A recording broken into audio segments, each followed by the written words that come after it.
dengan kotoran kambing atau binatang ya. Kotoran yang biasanya sih kotoran apa ya, kuda itu kalau dia kering itu kayak batu kan. Iya. Nah itu nggak boleh. Ustaz, balik lagi. Iya. Sekarang saya kan datang ke tempat belajar, maka ini yang menutupi diri. Nah, kalau Mana nih? yang 86, Aisyah. Belum sampai bu. Ini udah kelewatan, sudah Kelewatan. sebelumnya, nomor 86. Sebelum keluar tempat belajar, yang mohon ampun. Oh ini nih, oh lompat ya, saya lompat ya. Iya, lompat. Lompat satu ya, satu. Oke. Wa Aisyah radhiyallahu anha anna Nabi sallallahu alaihi wasallam qala man atabat fal yastatir. Rawahu Abu Daud. Ya. Dari Aisyah semoga meridhoinya bahwa Nabi SAW bersabda barang siapa hendak buang air adalah yang membuat penutup. Jadi maksudnya agar dia tidak nampak oleh orang lain. Kalau sekarang kita sudah bikin kalau toilet kamar mandi ini maksudnya. Bukan penutup diri. Nah, penutup. ya, pada statir itu sutroh, itu loh, sutroh itu sutroh tuh. Jadi bukan badan kita. Beda, sutroh itu artinya menutup di tempat kita sehingga orang tidak melihat kita seperti itu. Iya. Ini kan hukumnya baik perempuan maupun laki kan bisa. Iya, sama. Nah kalau perempuan itu gimana Ustaz? Kan nggak memungkinkan Ustaz. Nah, makanya sekarang secara etika Islam mengajarkan kepada kita beginilah caranya. Maka sekarang kita sudah menemukan solusi, kita bikin kamar mandi itu kan sudah nih. Ya di sana lah seharusnya, bukan kemudian di sungai lagi gitu loh. Sekarang udah jarang deh. Kalau dulu di Lombok masih dulu. Saya dulu kan gitu Mbak. Saya kalau pulang ke kampungnya bapak saya, mau ke panggilan saya. Kalau udah di sini, udah ada di kamar udah ada bilang. Udah ada yang punya kamar mandi. Masih ya? Ya ada beberapa mungkin. Tapi secara ini mereka sudah mulai belajar kan. Makanya perlunya kita dakwah ke kampung-kampung itu dalam rangka menyampaikan ini gitu loh. Hal-hal yang mereka kan Islamnya fanatik ya dalam artian itu wah aturannya banyak kan Ustaz, masih ribetnya gitu. Tapi kalau di sungai itu Ustaz, maaf nih, kan mereka tuh biasa pakai sarung. Sarung itu bisa jadi segini gede loh buat benar beda sih sungai yang perempuan. Beda. Maksudnya itu diperbolehkan nggak? ya kalau memang kondisi memang mereka tidak paham, darurat gitu kan. Ya darurat sudah beda lagi perkaranya. Dan Ya. sehari-hari kan Ustaz. Subuh-subuh iya. Kalau di Bapak udah banyak punya sumur. Ya kamu dari ya. Ini dua-dua lah itu. Ya, yang dua-dua. Lanjut ya. Iya.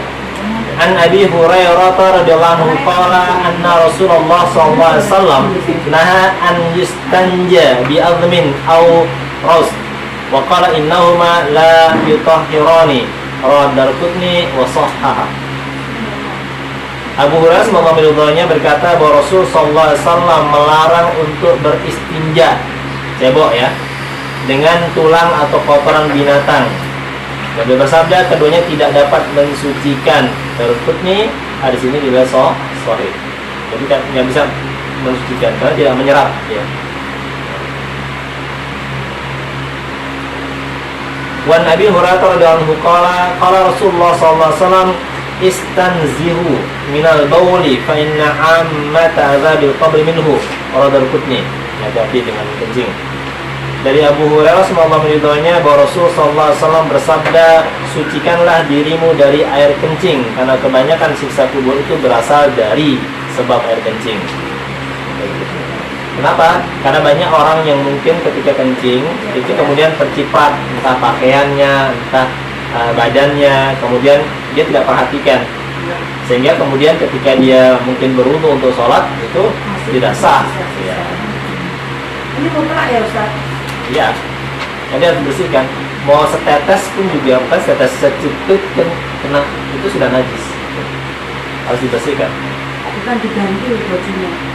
Ya, tidak harus diganti kalau kita tahu tempatnya ya. Oh, Tahu di mana cipratannya, kita bisa siram dia dengan air, bersihkan, cuci, itu selesai. Tidak harus diganti. Kalau memang kita nggak tahu ya sudah diganti.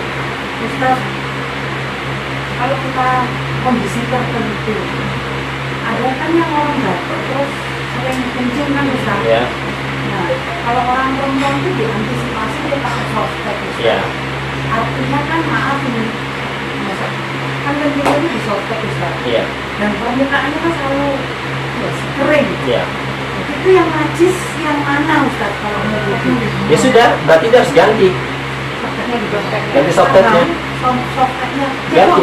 Cebok, istinja, istinja harus Jadi istinja. tetap Ya, cebok dan ya ganti supaya suci badannya. Jadi apa yang menempel di badan itu suci. Seperti itu. Jalan apa boleh? Ini Surabaya ya Bu. Aqua. Cek dia, jadi aqua. Ya. Wal hakim aktsar adzabil qabri min al baul wa huwa sahih isnad. Menurut riwayat Hakim, kebanyakan siksa kubur itu disebabkan tidak membasuh air kencing yang terciprat di badan ya. Karena makanya tadi orang-orang barat, orang-orang kafir itu nggak paham tentang istinja, tentang cebok. Mereka habis kencingnya sudah seperti binatang. Nah, Islam mengajarkan agar kita jaga kebersihan itu dengan cara istinja. Karena tidak hanya sekedar bersih, suci itu yang penting. Ya, suci. Jadi bersih itu belum tentu suci, kotor itu belum tentu najis. Ya, bapak-bapak yang terhormat di Senayan itu bajunya bersih-bersih semua, Iya. tapi nggak suci. Banyak nggak tahu cara. Jadi pasti. Banyak nggak suci itu. Banyak nggak suci. Sedangkan orang-orang yang kerja mungkin Pak Tani di sawah itu kan kotor, Iya. tapi insya Allah kalau mereka tahu cara istinja itu suci, sehingga mereka tidak harus ganti baju. An Suraqah bin Malik radhiyallahu anhu qala allamna Rasulullah sallallahu alaihi wasallam fil qala an naq'uda ala yusra wa nasiba al-yumna rawal Baihaqi bi sanad dhaif. Suraqah bin Malik sallallahu alaihi wasallam berkata, Rasul sallallahu alaihi wasallam mengajari kami tentang cara buang air besar, yaitu agar kami duduk di atas kaki kiri dan merentangkan kaki kanan. Ini sisa ya, ini mungkin. Ustaz maaf, bukan anjing ya? Ya, ini hadis lemah ya. Hadis Nah, lemah. maksudnya posisi anjing loh. Ya, ini mungkin bagi yang punya bermasalah dengan kaki ini. Ya. Ini kalau kita kan jongkok Zaman saja. Ya. sekarang pun kan juga udah gak relevan gitu loh. Hadis lemah. Wa Isa bin Yazdad an abihi qala qala Rasulullah sallallahu alaihi wasallam idza bala ahadukum falyanthur fatarah thalatha marrat wa Abu Majah bi sanad dhaif.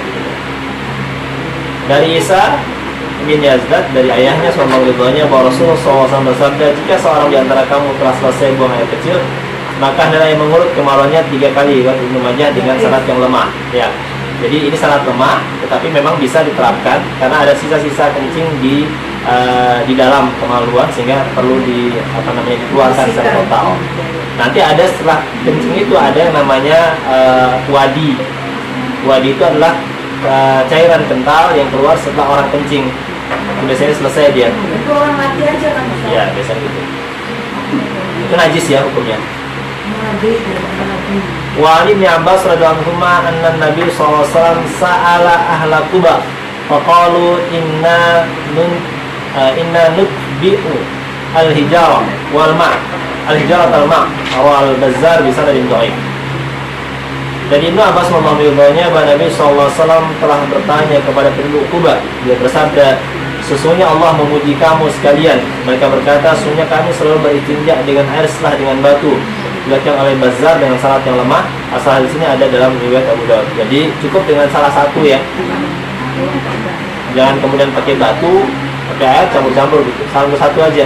Jadi jadi gini, penggunaan selain air itu adalah kondisi memang tidak ada air.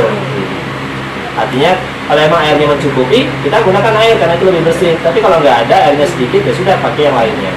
Meskipun sebenarnya kalaupun ada air banyak, kita gunakan batu, tapi kan beda rasanya. Apalagi kita ya, kita yang di tempat yang banyak air, istinja dengan batu itu kan rasanya aneh, merasa tidak bersih. Bahkan jangankan batu, tisu saja yang kadang di hotel bingung gitu, Iya. nggak biasa pakai Masih tisu najis. soalnya, gitu. Merasa masih kotor. Tapi kalau kondisi memang sudah memang nggak ada, ya artinya kita udah paham ilmunya nih. Di Ini bagus. kondisi hotel udah conference atau itu Ya. nggak ada air. Tapi kita kan bawa nggak ada jet. Jarang mereka ada semprotan air. Tidak ada. Kita bawa tisu basah, Ustaz. Itu masih diperbolehkan nggak? Secara hukum boleh. Yang penting kan basah bersih gitu. Ya, jadi intinya memang memastikan bahwasanya dia bisa membersihkan kotoran itu. Iya. Ya, kenapa tulang dan kotoran binatang nggak boleh? Karena dia tidak membersihkan gitu. Dan nggak ada peninggalan yang bau. Ya, pokoknya sisa najis itu nggak ada, hilang. Jadi tisu basah bohong. Kemudian waslu fi Abi Dawud wa Tirmidzi wa Sahih Ibnu Khuzaimah min hadithi Abi Hurairah radhiyallahu anhu biduna dzikril hijarah. Hadis tersebut dinasihati oleh Ibnu Khuzaimah dari hadis Abu Hurairah radhiyallahu anhu tanpa menyebut istinja dengan batu. Jadi dengan air sudah cukup atau dengan batu saja sudah cukup. Ini istinja ya. Apa namanya, buang hajat. Pertama, menjauh dari orang, jangan mendekat. Kemudian yang kedua, jangan membelakangi atau menghadap ke arah kiblat, seperti itu.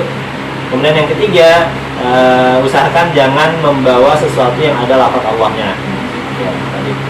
Entah itu kalung, cincin, apalah pokoknya semua. Baju juga tuh kadang baju anak-anak kan. Ya, yang pokoknya ada tulis lafaz Allahnya, itu lepaskan. Kemudian masuk dengan membaca doa Allahumma inni a'udzubika minal khubuthi wal khaba'ith. Kemudian setelah keluar membaca doa ghufranaka. Kemudian jangan menyentuh kemaluan atau cebok dengan tangan kanan. Tuh. Kemudian hati-hati dengan kencing, karena kebanyakan orang yang tersiksa di kubur itu gara-gara kencing yang tidak bersih. Maksudnya tidak bersih, bekas-bekasnya dicuci. Seperti itu. Entah di bajunya, entah di pakaiannya dan sebagainya. Bisa berujung surga atau neraka. Iya. Gara-gara kencing hati-hati. Karena nanti sholat kita nggak sah kalau masih ada bagian badan yang kena Di kencing. Jogja itu bagus Ustaz, jadi kamar mandinya itu banyak yang tempat itu ada SDM-nya gitu di Jogja. Banyak kamar mandinya itu ada gitu, diperingatkan Oh, gitu. dikasih tahu ya. Iya, dikasih tahu. Jadi bersucilah yang baik dan benar. Jangan gunakan tangan panas. Terus bersuci bukan hanya sekedar bersuci saja, istinja, tapi bisa berjumpa ke surga dan neraka gitu. Bagus ya, itu mengingatkan. Jadi kalau yang membaca kan jadi ngehan, oh iya ya gitu. Stiker-stiker gitu loh Bu. Ada pertanyaan yang lain?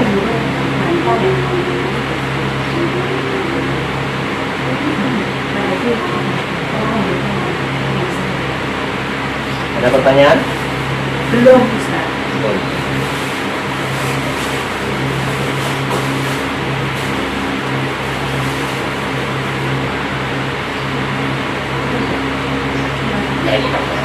Bab mandi junub. Mandi dan hukum junub. Gusli wa hukmu jam. Mandi junub.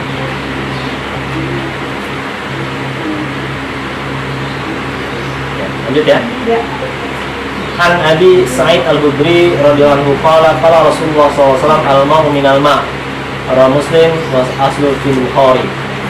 Dari Abu Sa'id Al-Khudri sallallahu alaihi wasallam Rasul bersabda, air itu dari air. Riwayat Muslim yang berasal dari Bukhari. Maksudnya air mani itu dari air, artinya dia tidak najis maksudnya. Jadi air mani tidak najis. Beda dengan madi dan wadi. Wadi dan madi najis.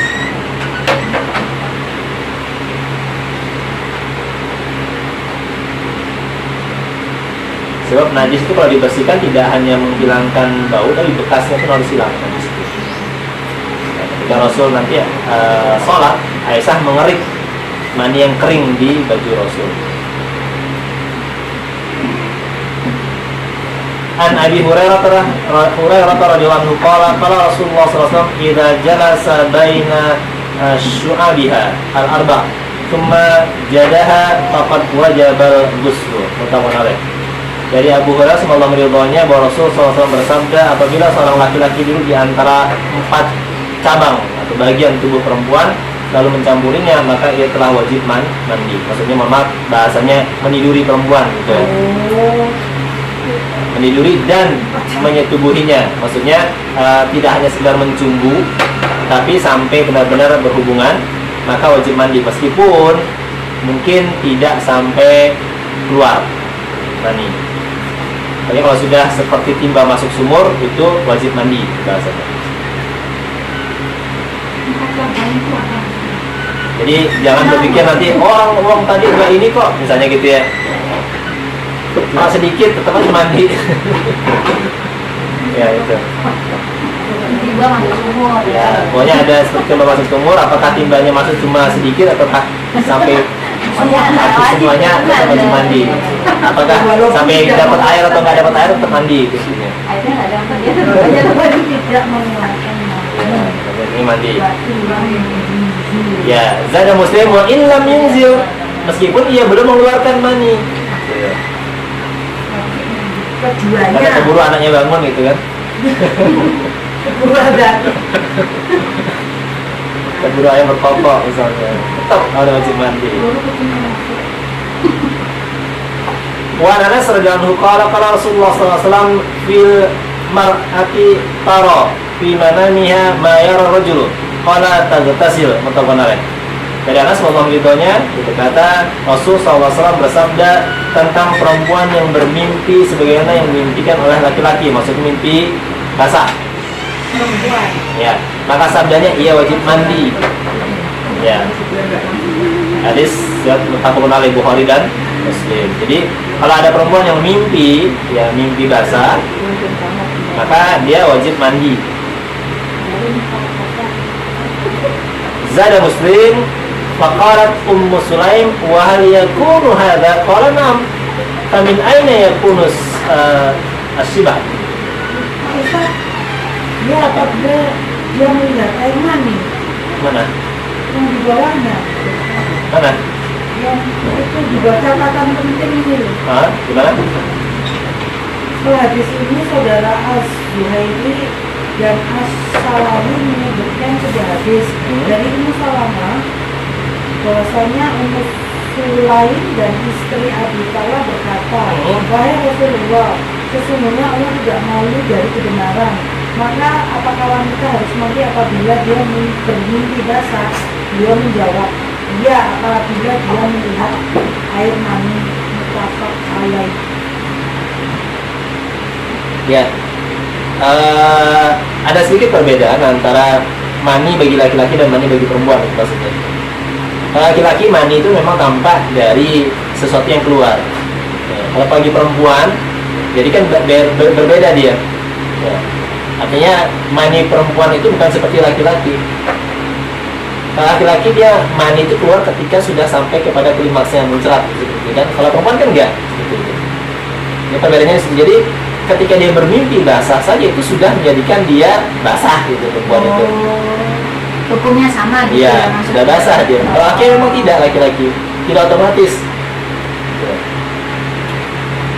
Jadi itu di sana nanti bedanya. Jadi bahasa Nabi mani tadi itu bukan kemudian Laki-laki aja ya. apa namanya, orang nggak melihat ada ininya, maninya misalnya tetap saja. Kalau udah mimpi Ya, basah, kalau sudah mimpinya sudah perempuan berhubungan gitu, sama mimpi aja. sudah berhubungan ya sudah. Gitu. Kemudian Imam Muslim menambahkan, Ummu Salamah bertanya, apakah hal itu terjadi? Dan menjawab, ya, lalu dari mana datangnya persamaan? Ya. Fiman aina yakunu asyibah. Ya, jadi Nabi menyatakan iya. Jadi emang ada persamaan, tetapi persamaan yang berbeda. Bahwasanya kalau laki-laki memang persamaannya ya tadi itu. Ya.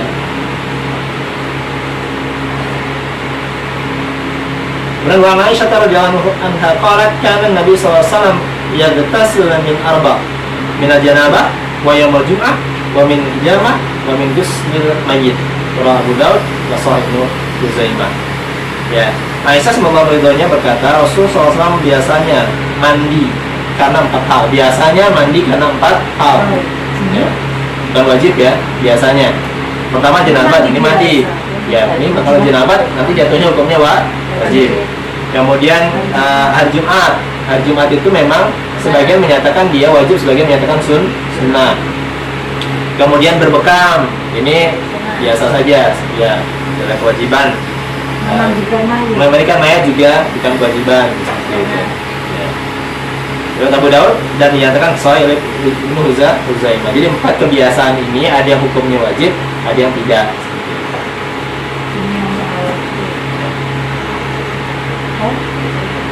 Wa Nabi Hurairah radhiyallahu anhu qala fi qissati Thumamah bin Uthal indama aslam wa amarahu Nabi sallallahu alaihi wasallam ay yaghtasil. Rawahu Abdul Razzaq wa aslu muttafaqun alaih.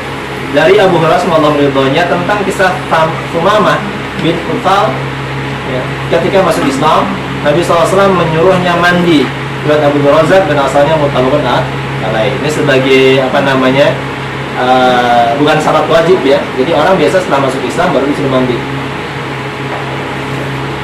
Ya, ibaratnya ya, Pak? Sunnah itu, bukan wajib ya. Soalnya kan kalau orang tua kan ada sebelum hijab kabul, itu sudah dandan dari Oh, iya. perempuan. Biasanya orang kalau dipisahkan sebaiknya.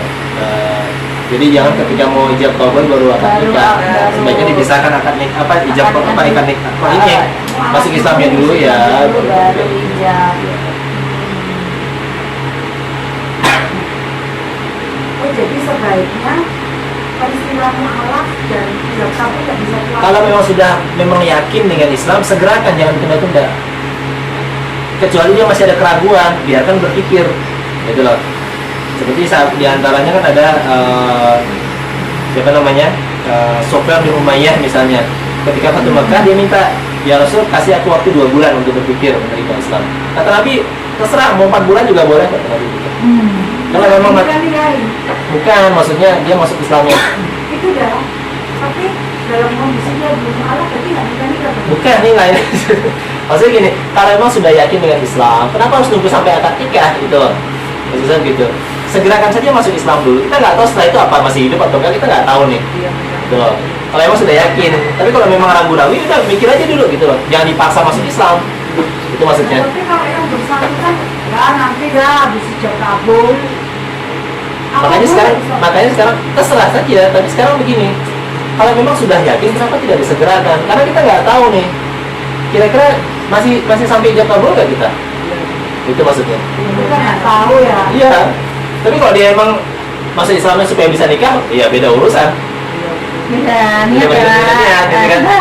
Dia masuk Islamnya supaya bisa nikah, gitu loh. Itu beda lagi perkaranya. Iya, beda Ya. perkara. Benar, Pak. Setelah nikah kembali lagi. Tapi kalau dia emang percaya Islam, masuk Islam dulu.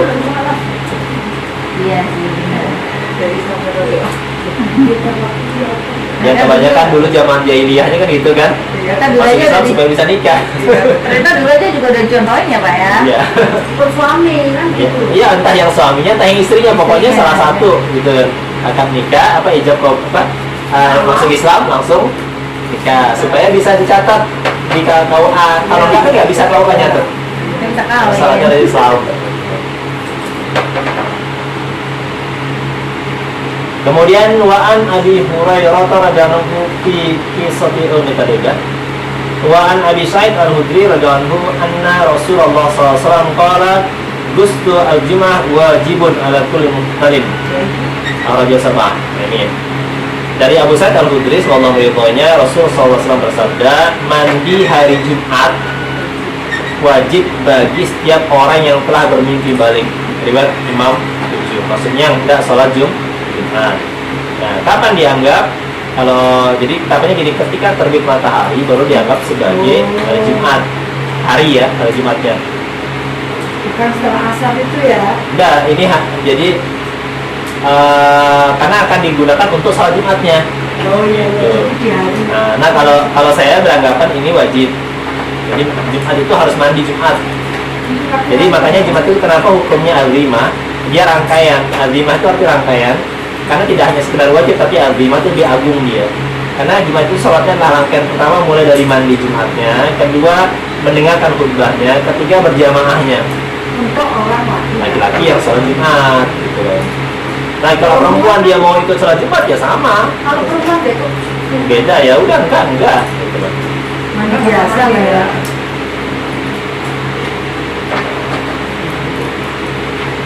Wan Samurah bin Jundab radhiyallahu anhu qala qala Rasulullah SAW man tawadda'a yaumul jum'ah fabiha wa ni'mat wa man igtasala fal ghuslu afdal wa khamsah wa sanad Tirmidzi. Ini ada yang kemudian menjadikan dia dianggap sunnah ya. Dari Samurah bin Jundab sallallahu alaihi wasallam Rasul sallallahu alaihi wasallam bersabda, barang siapa yang berwudu pada hari Jumat berarti telah menjalankan sunnah dan sudah baik, dan barang siapa yang mandi maka itu lebih utama. Riwayat Imam 7 dan Milas Hasan Tirmidzi. Jadi ini menunjukkan mandi Jumat itu dianggap tidak wajib tapi lebih utama daripada berwudu seperti itu. Nah yang lebih utama lagi kalau orang mandi Jumat kemudian dia tidak pergi kemana-mana, selesai mandi langsung ke masjid, itu lebih utama. Nah, Jumat itu jadi mandi nih di rumah langsung ke masjid, jadi nggak mampir ke pasar dulu, nggak mampir kemana-mana, ya nggak, langsung ke masjid, itu lebih utama. Wa Ali radhiyallahu qala kana Rasulullah sallallahu alaihi wasallam yuqri'una al-Qur'an ma lam yakun junuban. Rawahu Hamzah wa hadza lafdhu Tirmidzi wa sanahu wa Sahih Ibnu Hibban. Ali sallallahu alaihi wasallam berkata Rasul SAW selalu membaca Al-Quran pada kami selama beliau tidak junub. Riwayat Imam 7 dan lafadznya dari Tirmidzi, hadis ini sahih menurut Tirmidzi dan hasan menurut Ibnu Hibban. Ialah Rasul begitu beliau junub beliau langsung mandi, baru ketemu sahabat. Ini kan membacakan Quran di hadapan sahabat, masa dalam kondisi junub?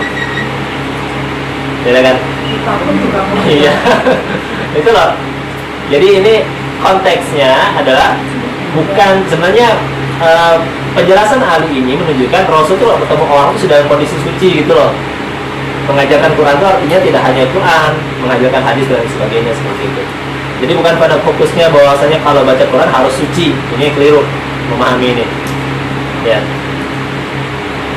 Ini keliru karena Rasul tidak pernah kemudian keluar dalam keadaan masih junub di rumahnya, masih sudah bersuci. Nah, membacakan Quran kepada para sahabat ini di masjid tempatnya. Itu loh. Ini yang perlu dipahami ya. Jadi kalau orang mentok, maka dia akan memahami harus suci dulu baru baca Quran. Keliru. Karena ini hanya menjelaskan. Tapi Pak, kalau menstruasi perempuan dia nggak baca Quran itu kan Baca Al-Waqiah 79. Jadi tetap ya boleh orang yang haid itu baca Quran, nggak ada yang melarang. Menyentuh Quran pun nggak ada yang melarang ya kan? Tapi cara etika sebaiknya memang dia bersuci dulu ya. Karena Allah di dalam surah Al-Waqiah 79 tidak menjelaskan tentang larangan. Allah hanya menjelaskan tentang keadaan Quran yang di Lauhul Mahfuz itu dia terjaga kesuciannya sampai-sampai hanya makhluk yang suci, yang disucikan saja yang bisa menyentuhnya. Siapa yang dimaksud? Para malaikat. Jin nggak bisa. Jadi bukan Quran yang kita punya ini, karena Quran yang kita punya ini, yang kita ada sekarang ini fisik. Ya. Bentuk fisik Quran itu baru kemudian dicetak, dibuat pada masa Utsman bin Affan.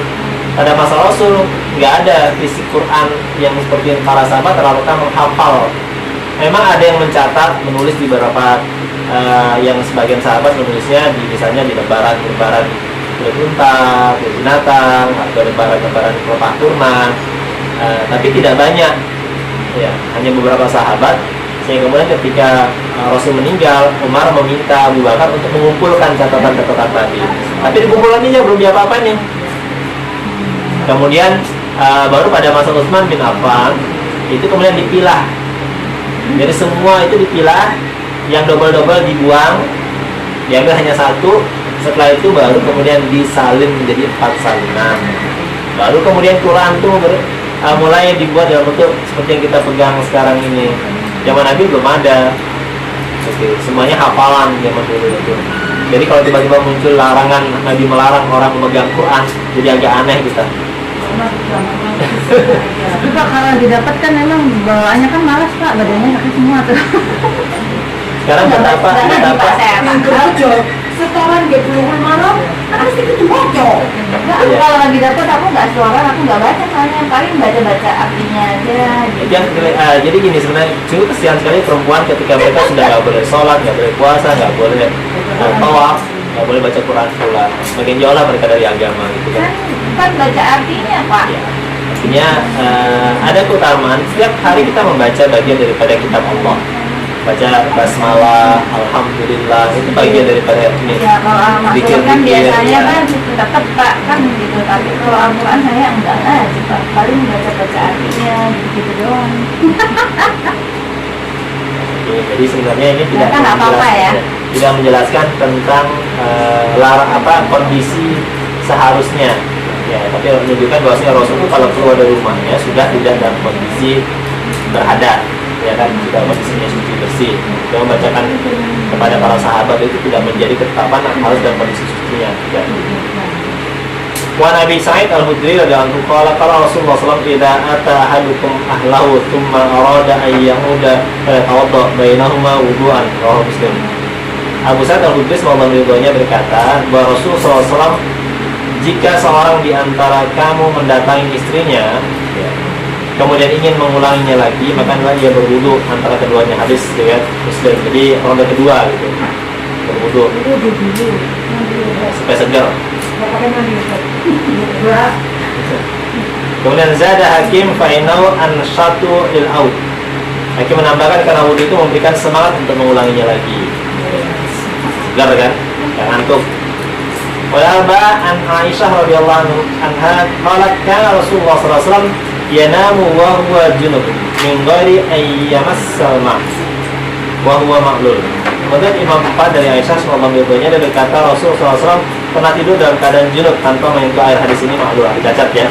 Tapi sebenarnya secara prinsip tidak mengapa ya, kecuali kalau tidak sholat gitu ya, baru kemudian mandi dulu. Tapi ya tidak harus orang junub itu langsung mandi, tidak harus. Kecuali kalau tidak sholat baru dia harus mandi.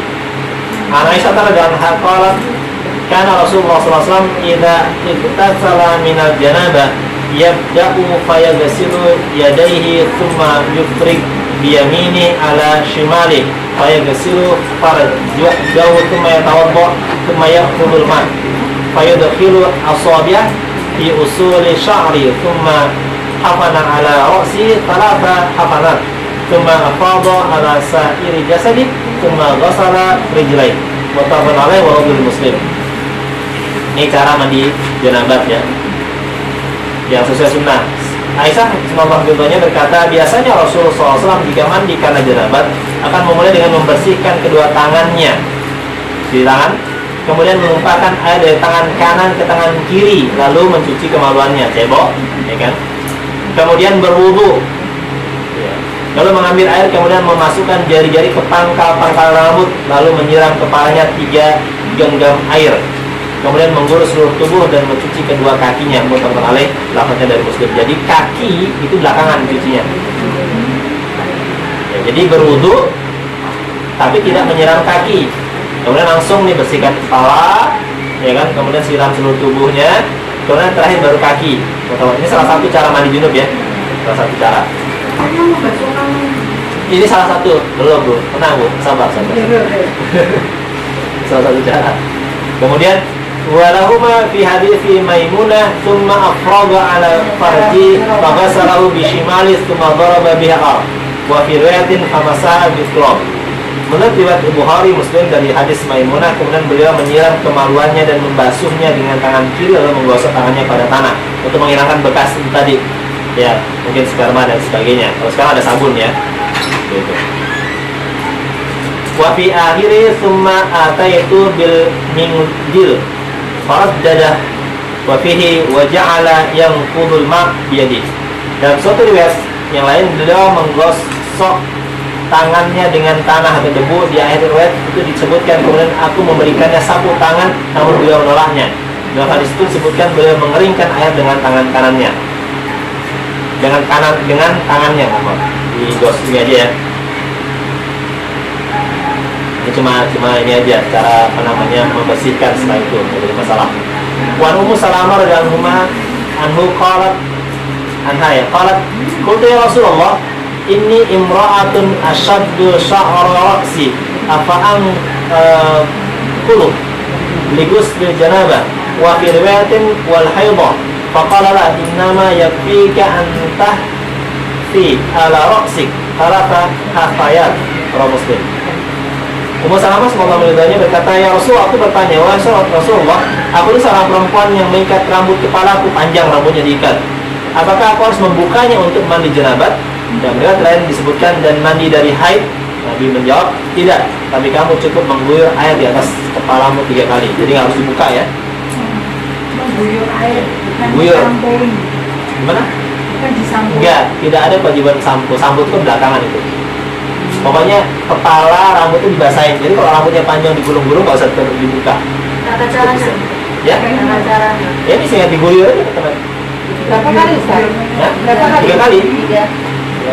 3 kali silakan. Ya. Kalau mandi junub itu saya nggak hafal kaki duluan. Gimana itu? Gimana? Ini pakai kaki. Iya saya. Kaki duluan dia lakukan. Ya, secara prinsip kalau sudah sunnahnya kaki belakangan. Tapi nanti kalau memang nggak paham, yang penting mandi sekujur tubuh basah itu sudah dianggap sah. Oh iya. Itu nanti ada ya. Oh. Bedanya ini yang sesuai sunnahnya dulu nih. Iya iya. Wa Aisyah radhiyallahu anha qalat qala Rasulullah sallallahu alaihi wasallam inni la uhillul masjida li haidin wa junubin. Rawahu Abu Daud wa Sahih Ibnu Utsaiman. Aisyah semoga beritanya berkata bahwa Rasulullah SAW bersabda, sesungguhnya aku tidak menghalalkan masjid bagi orang yang sedang haid dan junub. Riwayat Abu Daud dan hadis sahih menurut Ibnu Utsaiman. Jadi maksudnya orang yang haid dan junub tidak boleh masuk masjid. Kalau lewat boleh, maksudnya menetap ini ya. Orang ke masjid ngapain? Ya tentu duduk di situ kan, jadi berzikir berdoa. Nah ini dia nggak boleh duduk di sana, yang boleh kalau dia mau lewat saja boleh. Nah, ini ada yang mengatakan, oh zaman dulu belum ada softtek misalnya gitu kan. Sekarang sudah ada, jadi boleh perempuan duduk. Ini adalah pendapat yang sedikit agak memaksakan. Oke lah, kalau perempuan haid mungkinlah oke ya pakai softtek. Kalau laki-laki yang junub gimana? Apa yang dikhawatirkan akan tumpah di situ? Nggak ada kan? Iya kan? Kalau perempuan haid mungkin yang Khawatirnya nanti netes kan, bisa netes. Tapi kalau junub kan nggak ada apa-apa. Ya, jadi kayak mana mereka bilang kalau zaman dulu nggak ada pembalut tuh, sekarang ada, jadi boleh. Ini ngawur karena maksa banget, hanya dilihat satu sisi saja. Lantas gimana dengan laki-laki yang haid, yang junub? Yang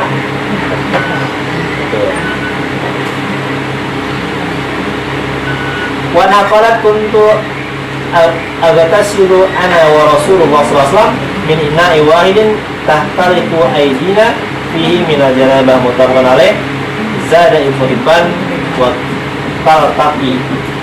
Dari Aisyah semoga meridhoinya berkata, aku pernah mandi jenabat bersama Rasul SAW dengan satu tempat air.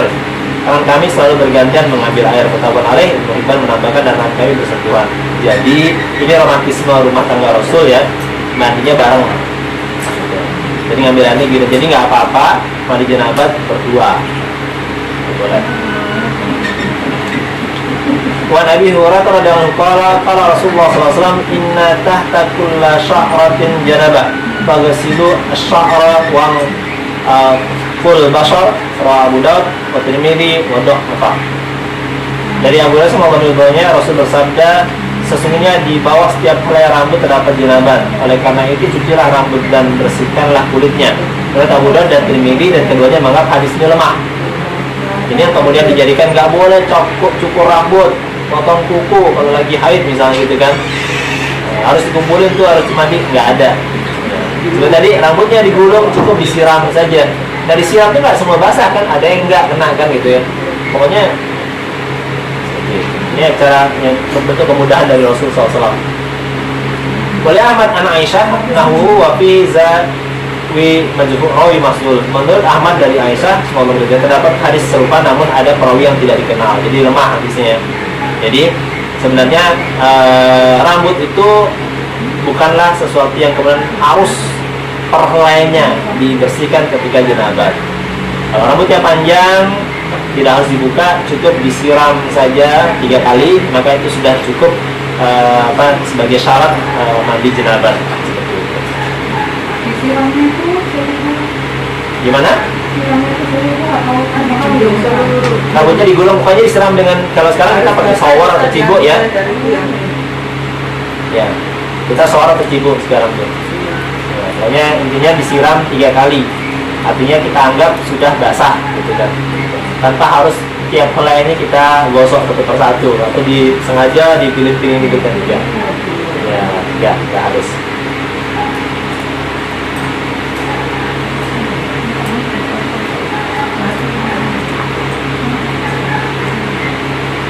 Ada pertanyaan?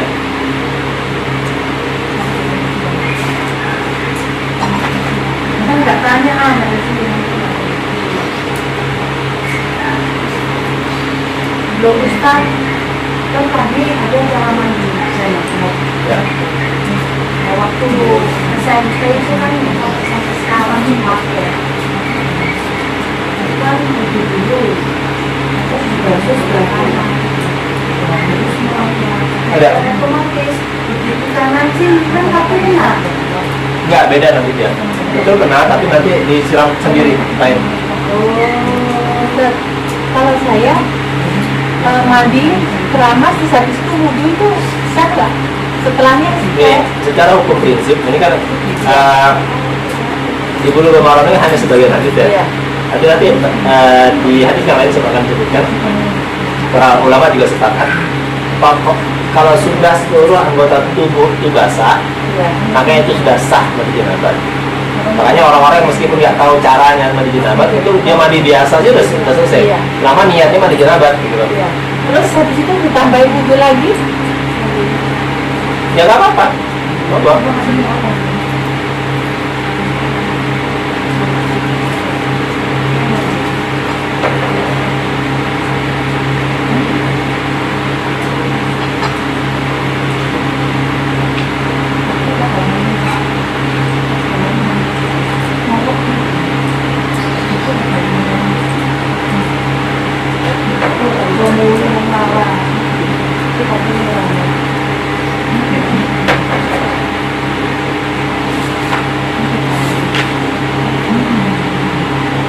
Ustaz kalau mandi jenabatnya itu dimulai dari anggota wudhu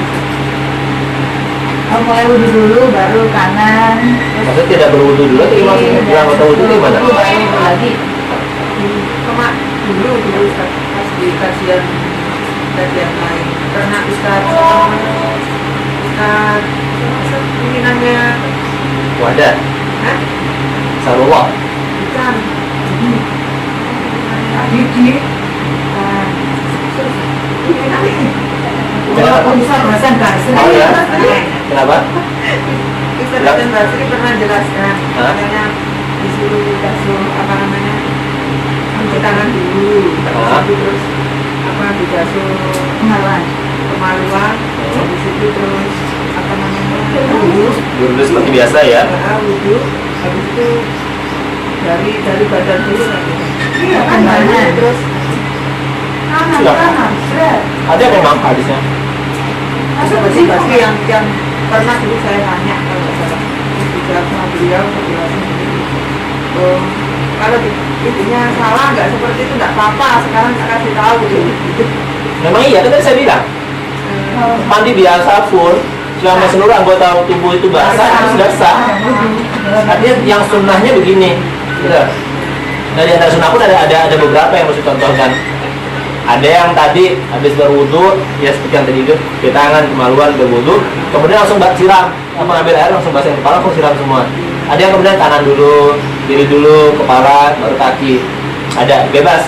Intinya seluruh anggota tubuh, seluruh anggota wudu terutama ya, itu kena basah ya Basah. bukan kena sabun ya Ustaz bukan basah kena siram.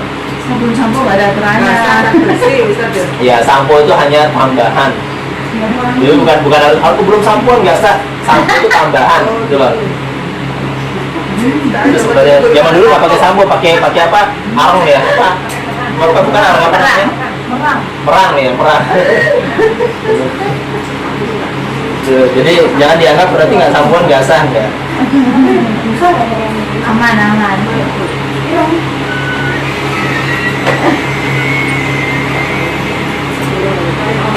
Ya, dan yang lain? Amal sudah mana nek? Kalau di luar topik itu. Di luar topik. Apa kata sama rabinya? Hah? Ya. Boleh sampai kawin lagi. Iya, silakan. Sedekah itu kan kalau menurut saya nggak tahu. Makanya saya nanya, sedekah itu kan kalau kita ada lebih. Tapi kalau sedekah dipaksakan itu boleh nggak sih? Dalam hal apa sedekah dipaksakan? Baik. Dari Allah memuji para sahabat Ansor. Kata Allah gini, wa yu'thirun a'udzubillahi minasyaitonir rajim. Wa yu'thirun 'ala anfusihim wa law kana bihim khasasah. Kata Allah. Ya. Jadi mereka adalah orang-orang yang lebih mengutamakan saudaranya meskipun mereka sendiri sebenarnya kurang. susah. Mereka tuh butuh, tapi ketika ada saudara yang membutuhkan, dia masih rela berbagi, memberi. Berarti dipaksakan. Iya, dipaksakan untuk bisa memberi. Seperti misalnya kisah ada seorang tamu yang mendatangi Rasul, gitu kan, belum makan. Rasul tanya sama sahabat, siapa yang bisa jamu tamuku? Hanya ada yang bilang, saya Rasul. Dibawa pulang ke rumahnya. Di rumahnya nggak ada apa-apa, hanya ada bubur untuk anak-anak. Anaknya sudah tidur, mereka siapkan piring di hadapan mereka, hadapan tamunya, lampu dimatiin. Jadi mereka pura-pura makan, tamunya makan bubur anaknya, mereka pura-pura makan. Itu yang disebut di surat Al-Imran 134, alladzina yunfikuna fis-sarra wad dharra. Orang yang senang berbagi di kala lapang maupun sempit.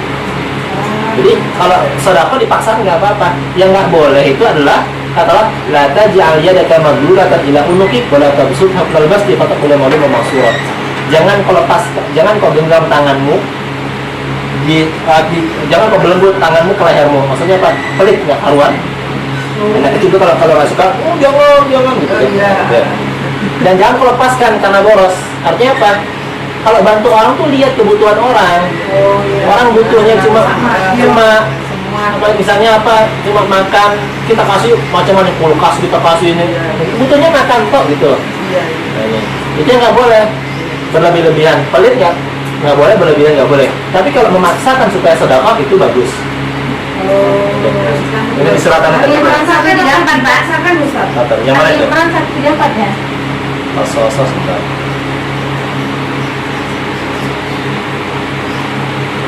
Yang tadi itu 134 ya. Apa enggak? Ali Imran sampai 34. Ali Imran 134. Ya, yang tadi saya bilang yang khusus orang Ansor yang memaksakan diri itu Allah memuji itu di surat Al-Hasyr 9 ayat 9. Al-Hasan. Al-Hasyr. Ya, kata Allah. Ya Allah memujikan. Dan orang-orang Ansor yang telah menempati kota Madinah dan telah beriman sebelum kedatangan orang-orang Muhajirin, mereka mencintai orang-orang berhijrah ke tempat mereka dan mereka tidak menaruh keinginan dalam hati mereka terhadap apa yang diberikan kepada mereka. Dan mereka orang-orang Ansor ini lebih mengutamakan orang Muhajirin atas diri mereka sendiri meskipun mereka juga sebenarnya memerlukan. Dan siapa yang dijaga dari kekikiran dirinya, maka mereka itulah orang-orang yang beruntung, kata Allah. Ya, mereka juga susah, makanya sampai Nabi mengatakan ini, ittaqinar walau bisyikki tamrah. Saking susahnya keadaan waktu itu, kata Nabi ini, sedekahlah kalian meskipun hanya dengan sebutir kurma, itu bisa menyelamatkan dari neraka. Jadi mereka maksa, wah punya sebutir ya kasih sebutir gitu loh. Itu utama kalau sedekah. Kalau di posting. Ya beda. Nanti sebutannya ada 4, ada 3 ya. Pertama Al Imran 200 entar. Al-Baqarah 264. Al-Baqarah 264 menyebutkan Atau lagi nih, nah tuduh sedekah itu bimani walada. Jangan membatalkan pahala sedekahmu dengan menyebut-nyebutnya. Oh iya, iya. Termasuk memposting. Ya itu menyebut kan namanya. Menyindir. Maksudnya nyindir gimana? Mungkin itu termasuk. Ya, Nyindir itu gimana? biasa gitu loh, Ustaz. Misalkan ini, hadis beramal. Terus dia ada hadis beramal apa Oh. bersih. Kalau tujuan dia bukan dalam rangka untuk menyebutkan apa yang dia telah kerjakan, Niatnya ya. berarti. Kan tidak semua orang paham. Kalau dia sudah gini, arti bahagia, hanya mungkin yang membaca yang merasa ini kayaknya nyerempet dia ingin pamer, belum tentu gitu loh. Karena dia tidak menyebutkan apa yang dia lakukan, dia hanya menyampaikan hadisnya misalnya, Iya. amal sedekah, itu boleh, kata memotivasi orang. Ini pertama, menyebutkan itu riya. Tapi nanti di 271 Al-Baqarah Allah nyatakan intubdu sedekah panimah ya, kalau engkau tampakkan sedekah itu baik, nggak apa-apa ditampakkan. Misalnya gini nih, kita lagi ini, ayo ini sekarang lagi bencana nih di mana, kita urunan yuk, keluarin, kita tampakkan ini baik. Motivasi yang lain. Iya, motivasi yang lain. Tapi kata wa in tukhfuha, kalau engkau sembunyikan itu lebih baik. Jadi gini, kalau menyebutkan itu ya, tapi kalau menampakkan belum tentu ya. Menyembunyikan lebih baik karena lebih bisa menjaga hati meskipun belum tentu tidak ria. Iya. Ada orang yang menyembunyikan amalnya dari manusia, ya, nggak ingin ketahuan dari manusia, gitu ya. Tapi ternyata dalam dirinya ada kebanggaan. Aku lebih baik daripada seorang kayak gitu. Ini Lo nggak ada apa-apanya sama gua lo, gitu. Ya ini belum tentu juga, artinya tetapi itu juga lebih menjaga hati daripada kalau kita kasih tahu orang lain. Tapi yang jelas kalau menyebutkan pribadi, amal pribadi ya, bukan amal kelompok ya. Kalau amal kelompok perlu dijelaskan supaya ada transparansi. Jadi orang nggak curiga ini kemana aja duitnya dibawa nih, dijelaskan. Tapi dijelaskannya pun tidak menyebutkan nama-nama. iya. Si A si B nggak perlu gitu kan. Tapi kalau pribadi, buat apa kita sebutkan? Mau laporan sama siapa kita pribadi? Gitu loh. Kalau kelompok perlu kita laporan, kalau pribadi enggak. Bedanya di situ. Ustaz, yang disebutkan ya, pas seperti saya menyebutkan nama ini, Ustaz 1 tahun ya, yang setiap Indonesia malam itu kan misalkan waktu itu terus ada kertas nih dibayar. Nah itu kita, ya kalau kita mau sih, Ya. sudah berkomitmen untuk bersedekah. Dia bilang gini, nggak usah dibayar sekarang, itu komitmennya dengan Allah. Nanti bisa dengan mekanisme cicil apa, karena yang kita berkomitmen dengan Allah kan dengan kita. Nah, apabila kita menyebutkan angka misalkan 100.000 Ustaz, di situ, apakah itu masuk hutang ya Ustaz? Berapa lama ada jangka waktunya? Enggak. Ini gimana tuh? Ya pokoknya Kan kita ngomongin donasi kan? Gini. iya. Itu wakaf kan misalnya. Gini Bu, Enggak.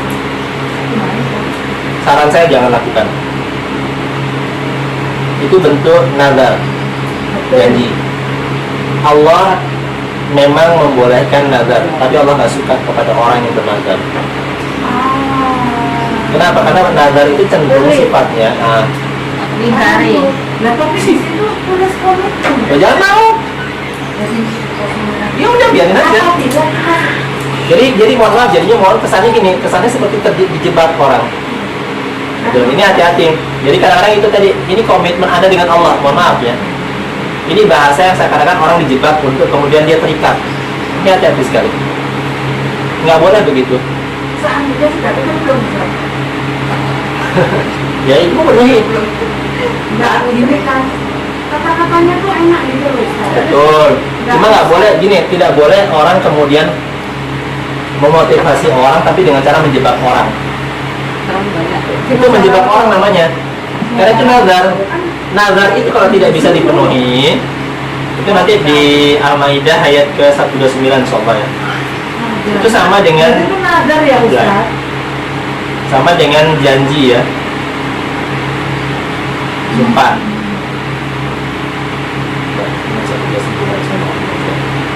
Jadi dia kalau dia tidak bisa memenuhinya, dia harus membayar kafarah. Bagus. Puasa 3 hari itu kan Ustaz? Iya, ya. Membebaskan seorang budak puasa 3 hari atau memberi makan 30 orang puasa itu. Nah, yatim.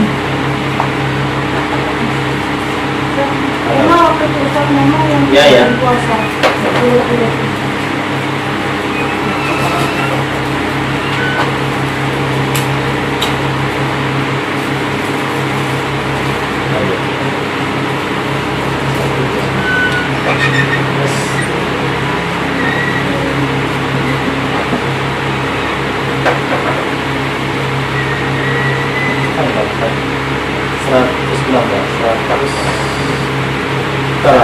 Oh, 429 sebentar.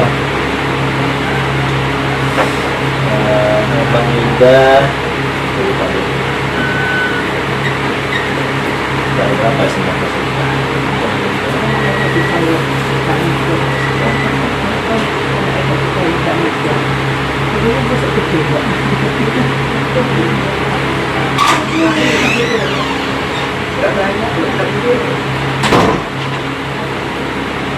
Ayat 89 Mama. Ayat 89, saya ingat 9 nya. Betul, 89.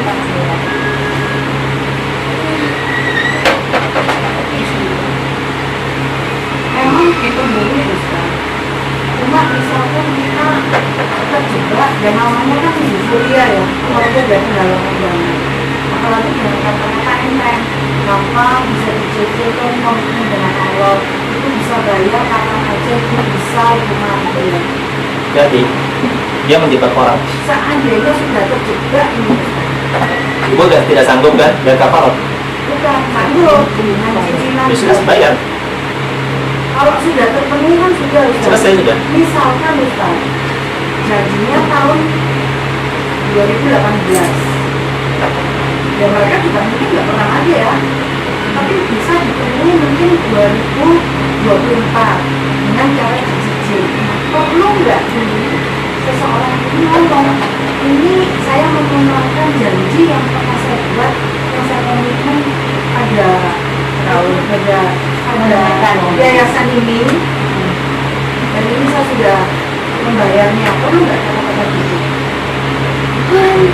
Perlu supaya dia tahu penggunaannya nanti tidak salah. Oh iya. Angkatnya ya. Iya.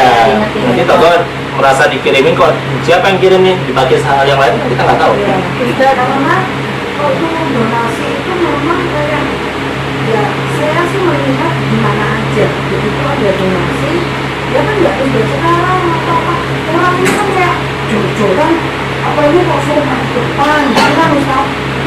Yang itu yang saya kok agak gimana, tapi akhirnya punya si panitia begitu terkumpul kan kata-kata cerat kumpulan sekian, oh malam ini alhamdulillah kita dapat 500 juta udah gitu loh. Murah aja lah ya, saya nggak tahu yang lainnya ya, saya nggak tahu gitu loh, saya nggak tahu. Nah itu sebenarnya gimana sih Ustaz gitu loh. Ya, secara prinsip memang bahwasanya itu tadi yang disebut dengan saat Al-Baqarah 271 menampakkan sedekah. Sehingga penampakan kemudian memotivasi orang untuk bersedekah. Tetapi sekali lagi saya bilang, menampakkan sedekah meskipun Allah menyatakan itu baik, karena itu bisa menjadi motivasi, tapi hati-hati bisa menjadi kebanggaan. Kita bangga nih, oh gue gede nih, gitu. Gue sedekah nih, lebih besar daripada yang lainnya nih. Gitu. Hati-hati. Saya kok ingin maju supaya orang tahu saya sedekah. Enggak, Ustaz, kalau masalah saya gini, waktu dulu kan saya itu loh kayak masjid gitu, berapa 1 meter gitu, bayar 7 kali gitu. Nah saya itu 4 kali. Iya, bakar Empat kali. di kapling, Iya. di kapling Habis itu surga. saya 3 kali saya sampai sekarang saya belum bayar. Itu gimana? Bayar Mbak. Bayar. Bayar. Saya cicilan Mbak. Sampai sekarang saya lupa baru itu kurang. Ya kalau jadi kecuali begini misalnya, jadi kalau saya tuh bikin lot ya, jadi tanah untuk musola saya bikin 100 lot, jadi satu lot harganya 1 juta, itu selama tahun. Terserah mau bayar berapa, pokoknya dia selama setahun dilunasin. Ya, jadi atau sebisanya. Jadi kita tidak maksa harus bayar 1 juta, enggak, sebisanya terserah mau sedekah berapa gitu loh. Jadi ya memang nggak sampai setahun udah lunas kita alhamdulillah. Karena orang biasanya kan ya ada jadi Jadi macet kemarin kali ya Pak Siti? berapa Pak Siti? Iya Pak Siti itu. ACT. sudah kadung bernada kan dari situ ya. Iya. Terus kayak kok salah belum ini Mbak. Enggak, ini masih bisa dikecil. Gimana itu masalahnya? Masih. Masih canggung.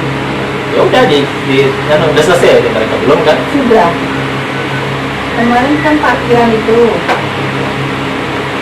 Ya tinggal anu aja. Jadi kurangnya berapa kali, nanti dia anu aja diserahkan.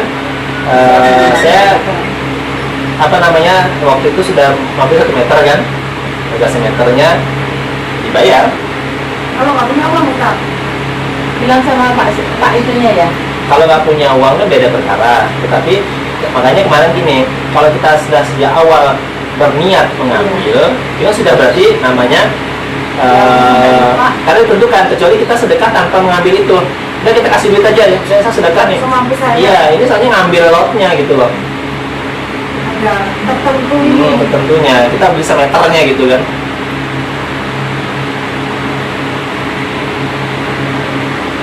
Kecuali ada misalnya jadi gini, kecuali tak ambil kalau kayak kita kemarin gitu. Jadi kita jual lotnya, tapi ketika kemudian di tengah jalan sudah kemudian terpenuhi, maka itu tidak kita anggap utang gitu loh. Orang mau kasih silakan, enggak, selesai sudah karena udah kita bayar gitu loh. Tujuannya udah tercapai. Nah, tak ambilnya begitu enggak gitu loh. Iya, iya. Nah, jadi kembali lagi ridho ya. Jadi apapun bentuk nada sebaiknya dihindari. Kalau mau ngasih ya sesaat itu punya berapa ya udah gitu aja kan tahu ya. Jadi meskipun nadar itu boleh, Allah dan Rasul nggak suka. Beribadah karena Allah. Orang donasi kapan aja komitmen sama Allah itu berarti ya nada. Jangan menggunakan, jadi jangan menggunakan komitmen sama Allah itu membohongi orang. Terus ini Ustaz, misalkan ya itu tadi yang sana sih Ustaz Yusuf Mansur ya. Aku jadi korban loh tuh. Untuk ngomong korban lah sekitar. Sedekah Kan ya. itu gini Ustaz, punya genar, kalau nggak ria ini ibu itu katanya untuk pembangunan ini. Nah, kebetulan Ustaz, saya ini nggak punya uang begini. Nah itu beda Mbak, kalau aku Mbak itu suruh beli sertifikat, bukan itu invest bikin hotel untuk jamaah umroh dan hajinya. Nah Gitu ya. yang dulu banget Iya. itu Pak, saya ikut tuh punya 2 saham, berapa saham ya, 3 atau 4 gitu. Ternyata kan kalau menurut perjanjian di awal itu kan kita jadi gini loh, sekalian kita membangun itu kita juga ada utalanya gitu kan katanya. Terus kita juga nanti akan diberikan kayak hasil investasinya itu kayak bagi hasilnya gitu loh. Karena ini akan tawaran bisnis. iya, tapi ya nggak ada dibayar sama sekali, nggak ada bagi hasilnya yang dibayarkan, dan ujung-ujungnya juga Dibangun. saham udah dibangun udah jadi, tapi kita juga nggak dapat apa-apa. Iya, nggak dapat apa-apa tuh, nggak dapat apa-apa. Semuanya masih ada, Semua itu. kayaknya semua deh. Ada surat deh. Terus nggak Ada. Tidak ada yang kau bayar masih pertama kali gimana Ustaz? Angkatnya. Pokoknya ya gitu aja deh Gitu gitu. aja. Alasannya sih pernah dia klarifikasi katanya, ya nanti ini gini pokoknya ya buat aku tuh kayak ngeles aja lah gitu. Tetap aja kan harusnya di awal bagaimana Bisnis tuh, Mbak. itu deh Mbak, Ini makanya bisnis yang dibungkus dengan ibadah. gitu deh Pak, kita kan gironya kan ini ya, oh iya deh itu udah jadi hotel itu. Saya dulu nggak pernah mau diundang ke acara kegiatan amal yang di hotel. Saya nggak pernah mau datang. Karena kita dimaksa kita. Karena gini, saya nggak suka orang itu beribadah itu ketika diundang tampil itu jor. Tapi ketika kemudian kita datang dengan misalnya buat proposal gitu kan, ini susah amat dapetnya gitu loh. Tapi giliran diundang di hotel langsung yang wah angkat tangan gitu, oh itu ke depan. Jadi kita gini, bisa membandingkan, oh orang-orang ini ternyata anu ya, memang ingin tampil gitu loh. Bisa pernah mau datangnya gitu. Cuma ini kok waktu itu nggak punya abang ya, aduh maju dia. Saya cuma bener nih gitu loh. Nah, ada rumah Ustaz. Sini gitu. Oh, saya. Beda. Kan ini dia mager kan itu Ustaz. Iya. Gak juga Ustaz, dia gak juga. Akhirnya dari itu terus mau proyek. Oh, Masya Allah. Kadang ujiannya di situ. Sekarang setelah dia dapat tuh mau nggak mengeluarkannya itu jadi ya. Tapi Ustaz, ya akhirnya percayaan gitu. Kalau begitu ya Jadi kalau ente mendapati proyek ya udah jangan. itu kesalahannya. Itu kesalahannya. Makanya Allah bilang gini. Memang lah ya di surat Sahabat 29 Allah nyatakan wa ma anfaqtum min syai'in fa huwa yuhibbu. Apapun yang kamu nafkahkan Allah pasti ganti. Ini janji Allah nih. Allah pasti ganti. Gak mungkin enggak. Bahkan Allah ganti nanti di Al-Baqarah 261 sampai 700 kali pengembangan, bukan kali lipat, pengembangan. Kalau kali lipat gampang hitungnya. Ini pengembangan lebih luas. Ya. Kalau kali lipat itu berarti kan Rp1.000 kali 700 jadi 1.000, gampang hitungnya. Kita sama, tapi kalau dikembangkan beda-beda setiap kita, tergantung kualitas sedekahnya, tergantung macam-macam. Jadi janji Allah Subhanahu wa taala. Tetapi jangan kemudian jadikan janji Allah ini sebagai tujuan utama. Ini yang salah. Itu motivasi. Motivasi bagi siapa? Bagi orang yang belum terbiasa sedekah. Motivasi ini penting. Sehingga dia berharap kalau dia sedekah, dia punya keyakinan Allah akan memberikan tambahan kepadanya. Tapi bagi orang sudah terbiasa sedekah, dan lagi kemudian kenapa? Kebahagiaan orang yang sedekah itu apa? Ketika dia melihat orang yang menerima itu luar biasa, merasa bahagianya, gembiranya, orang bisa berbagi keputusannya, itu lebih bahagia dia gitu. Sehingga orang yang sedekah ini nggak kemudian berpikir tentang bagaimana mengumpulkan harta, nggak ada. Justru dia ingin semakin banyak memberi gitu kan, bukan berharap kaya, bukan. Iya, iya. Nah itu kan jual apa ya, bisnis dengan Allah itu ya. Kalau kita ini agak-agak sedikit. Bisa mulai dari kan saya kan kita hati ya. Hati-hati, Mbak. Hati-hati susu. Iya. Zaman-zaman dulu kan sampai rambut mimpi mau jadi dari anak-anak bicara. Iya. Ya. Akhirnya satu orang ini bukan saya punya bukan keahlian ya Ustaz Ya. sesuatu bilang kok gitu nah itu udah satu dah Ya. ini gemes gitu gemesnya tuh ini lagi gitu akhirnya tuh saya bicara di roh teman saya itu saya ingatkan kamu ini sekarang bentukmu tuh roh loh kamu harus sadar ragamu nih udah meninggal jadi kamu harus bersiap gitu. Nah yang satunya ego, oh saya perlu ini, saya ini masih ada anak, oh cuma ibu banyak lah. Ya. Enggak, kamu ini harus apa itu, pokoknya kamu harus menerima kondisimu, kamu ini roh. Gitu. Akhirnya dengan negosiasi dan argumentasi sadar bahwa mereka itu bentuk roh. Saya bilang tunggu dah malaikat, siap dah kamu sekarang kamu jawab, kamu udah kamu kerjakan gitu kan. Nah begitu tuh, saya tuh kayak balik ke alam biasa ini. Begitu mau balik tuh kayak ada suara gini. Kamu mengingat-ingatkan orang, kamu gak kepikir berikutnya giliranmu. Sangu apa yang kamu bawa? Itu gitu saat mimpinya. Jadi saya tuh bangun tengah malam tuh keringetan. Ya karena ingat sangu apa yang kamu bawa, kamu mengingat-ingatkan aja gitu. Itu apa korin ya Ustaz ya? Itu korin. Roh orang yang sudah meninggal itu nggak mungkin bisa ini. Bisa. Teman saya ini juga belum meninggal. Di mimpi saya itu Ya korin. Kalaupun dia sudah meninggal itu bukan dia. Korin. Korin itu adalah jin yang mendampingi setiap orang.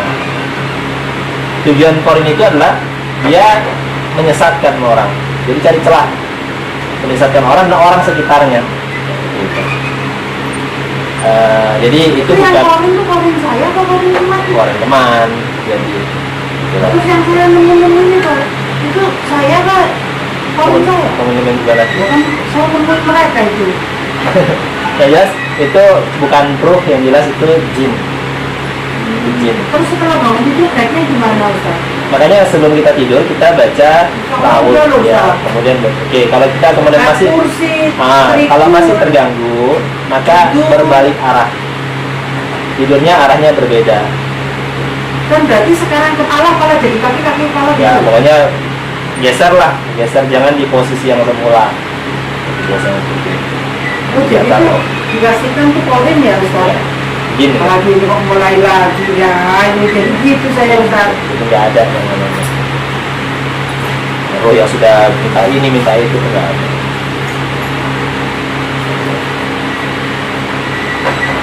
Ada lagi Bu? Sudah. Kalau nggak saya pamit mau ke kantor. Ada Bu yang orang biar. Punya ojo lali loh. Ya.